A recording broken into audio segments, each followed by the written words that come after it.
Hello everyone, welcome to my YouTube channel. তো আজকে যে বিষয় নিয়ে আলোচনা করব সেটা হচ্ছে জুনিয়র ইঞ্জিনিয়ার অর্থাৎ মেকানিক্যাল, সিভিল অ্যান্ড ইলেকট্রিক্যাল যে জুনিয়র ইঞ্জিনিয়ারের যে এক্সাম হয়েছিল তার ফাইনাল রেজাল্ট পাবলিশড হয়েছে এবং তার কাট অফ বিষয় নিয়ে আজকে এই ভিডিওতে আলোচনা করব। তো তোমরা যারা এখন এই চ্যানেলটিকে সাবস্ক্রাইব করোনি এখনই সাবস্ক্রাইব করে নাও এরকম আপডেট সবার আগে পেতে হলে। তো তোমাদের প্রথমে এসএসসি এর যে অফিসিয়াল ওয়েবসাইট ssc.gov.in এখানে আসতে হবে। এরপর নিচের দিকে স্ক্রল করবে, তোমরা এখানে নোটিশ বোর্ডের নোটিশটা দেখতে পাবে, junior engineer civil mechanical and electrical examination 2024 declaration of final result. তো এখানে জাস্ট ক্লিক করবে। ক্লিক করলে তোমাদের সামনে নোটিশটা ওপেন হবে। তো এখানে তোমরা দেখতে পাবে,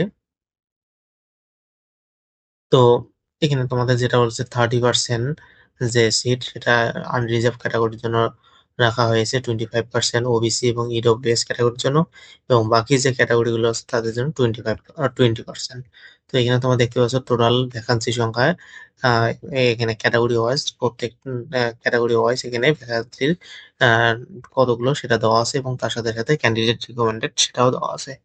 অর্থাৎ যতগুলো ভ্যাকান্সি ততগুলোই ক্যান্ডিডেট নেওয়া হবে।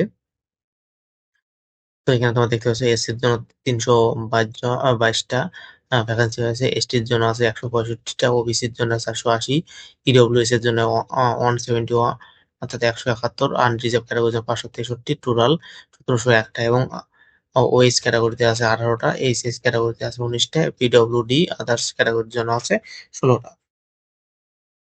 এরপর তোমরা এখানে ক্যাটাগরি ওয়াইজ এখানে কাট অফ মার্কটা দেখতে পাবে এবং তার সাথে এখানে পেপার 2 এর মার্কটাও এখানে দেওয়া আছে একসঙ্গে।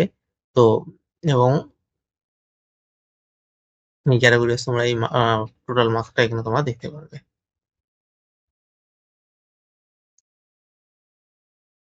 তো এটা গেল সিভিল ইঞ্জিনিয়ারিং এর ক্ষেত্রে। এরপর তোমার নিচের দিকে ইলেকট্রিক্যাল এবং মেকানিক্যাল এর ক্ষেত্রে তোমরা এখানে দেখতে পাবে ক্যাটাগরি ওয়াইজ কাট অফ মার্কটা এখানে তোমাদের দেওয়া আছে। তো এখানে তোমরা দেখতে পাবে। এরপরে তোমাদের নিচে যেটা দেওয়া আছে post department wise post code গুলো এখানে দেওয়া আছে। তো এখানে পোস্ট কোড অ্যালফাবেটিক্যালি দেওয়া আছে এবং কোন ডিপার্টমেন্টের জন্য কোন কোডটা ব্যবহার করা আছে সেটা এখানে দেওয়া আছে, তোমরা এখানে দেখে নিতে পারবে। আশা করছি ভিডিওটি তোমাদের ভালো লাগছে। ভিডিওটি ভালো লাগলে অবশ্যই চ্যানেলটিকে সাবস্ক্রাইব করে ভিডিওটিতে লাইক করবে এবং ভিডিওটি শেষ পর্যন্ত দেখার জন্য তোমাদের অসংখ্য ধন্যবাদ।